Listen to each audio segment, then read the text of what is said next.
What's up, family? We back with another video. If you didn't know, we back from Louisville, Kentucky, attending the Mid-American Trucking Show. I'm so grateful to have been able to work with the DAT1 team. We're working today, you guys. We're getting in here. We working. Y'all see Mike? This Mike, the Mike guy. All right, you're good to go. Go ahead and have a seat.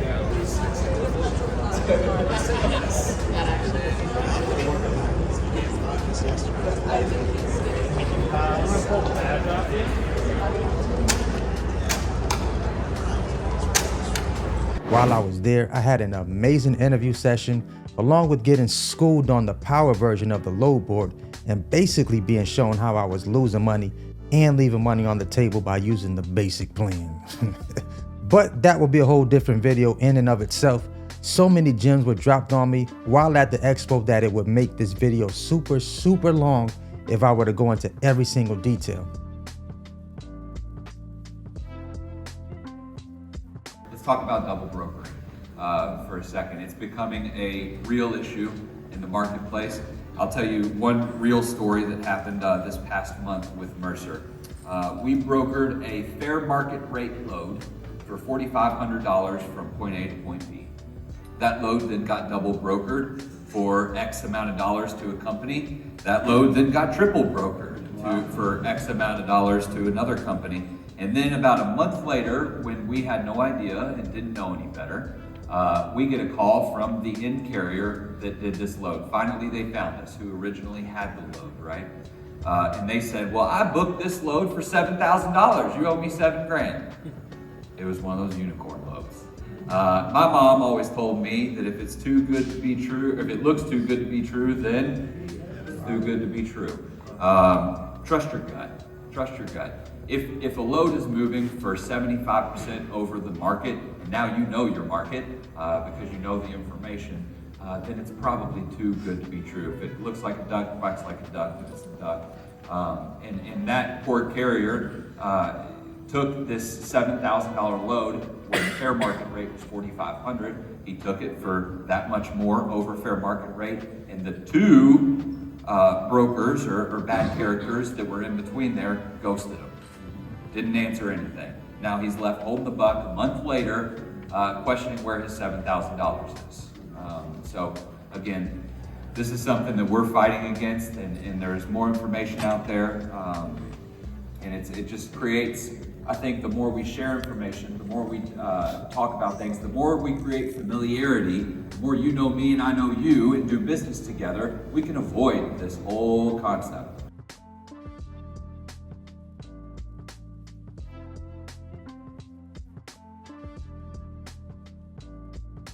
The new entrants, the new carriers in here, how do you survive? What do you need to focus on? So, when it comes to cost, when it's running a truck, when you got two costs that are really important to you. You got your operational fixed and you got your operational variable. The operational variable cost, the cost that you can control. That's fuel costs. And when I mean fuel, you have a little bit of control over fuel costs. You have control over the consumption.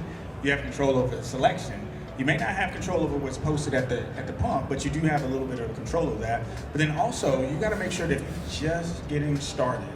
One thing I will tell you is that this year, truck prices have decreased by about 20-25%. So you're buying the actual asset at a lower price, but you have to be very careful, because last year, one of the things that the fleets struggled with was getting new inventory. As a small carrier, your trucks were secondhand typically from fleets, right? And they would exit their fleets at about 300, 400,000 miles. Well, guess what? Now, the trucks that are hitting the used marketplace, the mileage is starting to increase. And when that mileage is increasing, now you're getting an asset that could potentially cost you a little bit of more mechanical upgrade down the road. So you got to be very careful about that. Now, one thing I will tell you is that we are in what I consider a buyer's market. And that's a market, it's a low market, it's a market that you can insert yourself in the marketplace at a lower cost. However, you got to be very careful about that. You also have to be honest with yourself.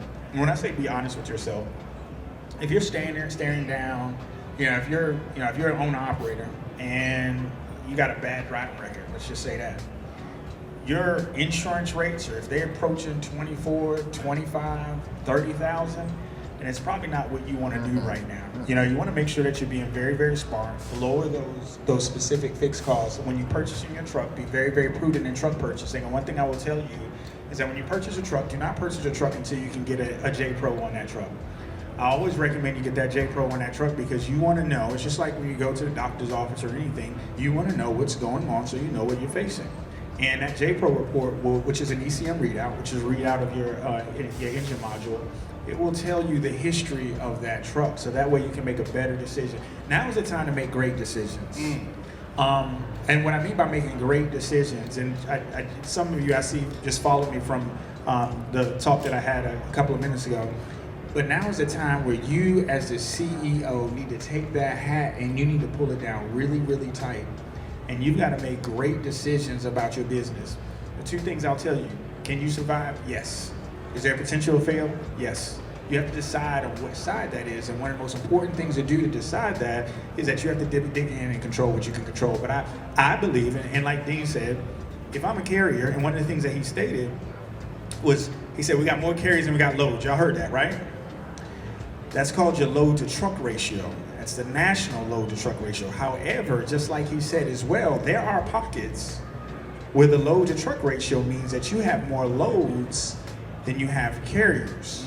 So when you operate, you need to make sure as a business owner, I am studying the market that I'm going to position myself in. I'm not going to go to a market where there are more carriers than there are loads, right? I've got to understand it. So know your numbers, study the market. If you didn't like studying in school, then I hate to tell you, I got bad news for you. You need to study. Study the market. That's right. And be prepared for that. I love that. I love that. Guys, let me be the first to tell you this. It's cool to watch people on YouTube, get advice and all that good stuff, but you'll get a different feeling about your business when you go out and start attending events related to your industry.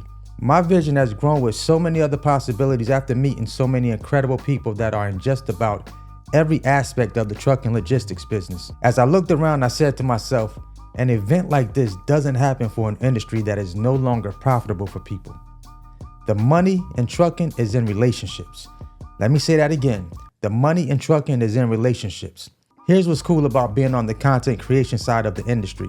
I get to meet real people that have started real trucking businesses, and I get to hear their stories of the impact some of my information has had on them and how they are continuously growing with plans of scaling up their businesses. Like Coil's Enterprise. She said, I watched her videos every day, even drove my truck for the first 9 months, just like you said before we hired our driver. I gave them some extra sauce during our conversation. I met some more YouTube fam, Hustle and Go Transport LLC, after attending the broker panel, who did some amazing numbers within their first 90 days with a brand new authority. They said it was tough, but we made it work and kept the wheels rolling, traveling as far as California to get to the money. Then I ran into a different set of guys that were waiting in the cut to have a conversation with me, and man, was I glad to have this conversation. Look. Well, listen, man, look, 68 miles, one drop. Look at this, 1850. Hey, man, listen, man. Listen, man. This man right here killing it right here, man. Y'all playing out there, man. Boy, eating. He just showed me some rate cons. I can't make Just these know up. This is I'm real going rate. to. The first thing they said is, bro, we watch you on YouTube. I got to show you what we doing. This is our way of giving back to you for the sauce you be dropping on your channel. I said, cool. These guys showed me rate con after rate con after rate con after rate con. If receipts was a person, it would be these two guys. And all I kept saying was, you've got to be kidding me. Wait, how many miles? They dropped so much sauce on me that I invited them to hang out the rest of the evening with me and attend the LV Shane meet and greet concert being sponsored by DAT up in the skybox in our own section with free food and drinks.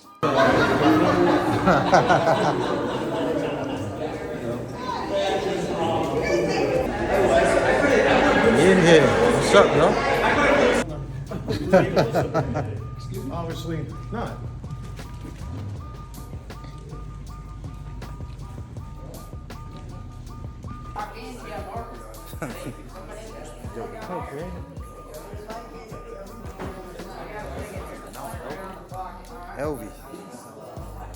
We We bumped into some other creators you may be familiar with, like Hot Shot Benny and Truck Dispatching Guru. I'm sorry guys, but what they shared with me will not be televised. Just know that my income will increase by another 6 figures this year. Shout out to Bryson and Jalen.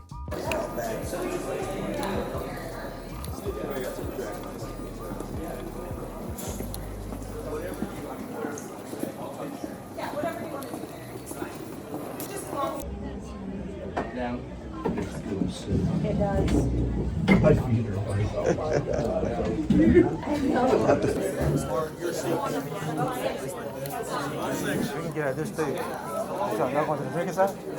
See, this is why attending events is so critical to the growth of your business.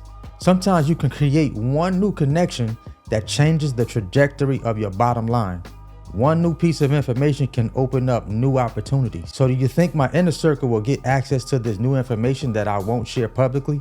Absolutely. I'm grateful I pointed thousands of people in the right direction, but I also now understand that various lanes do a lot better when everyone isn't calling the book. Here's a few industry stats that were interesting.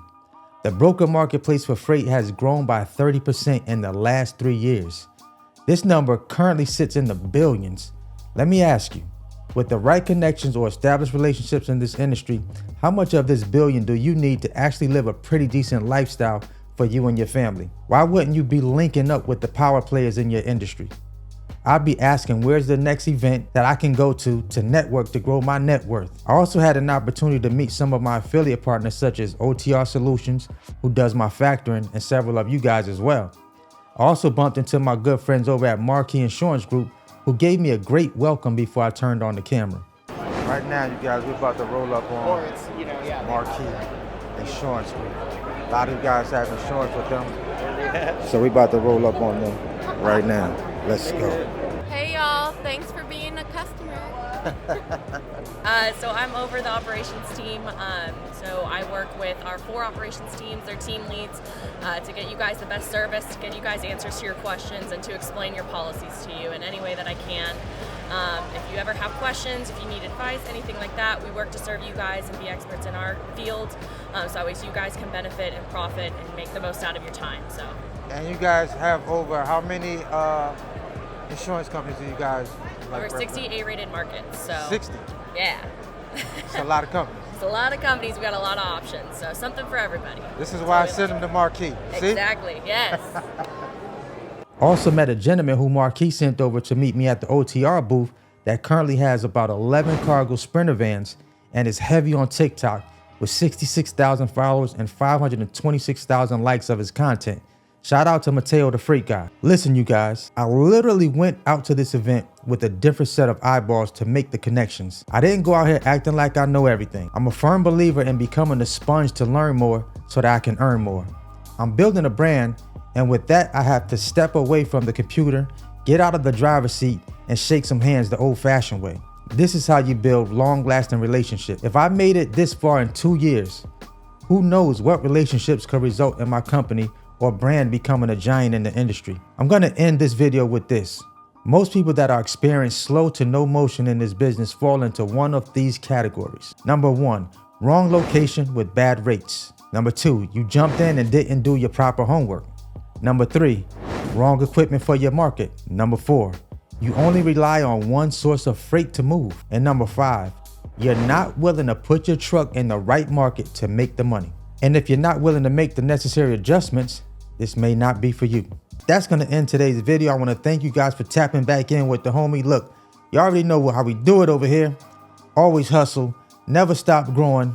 Until the next video, let's go, let's get it, let's eat, baby.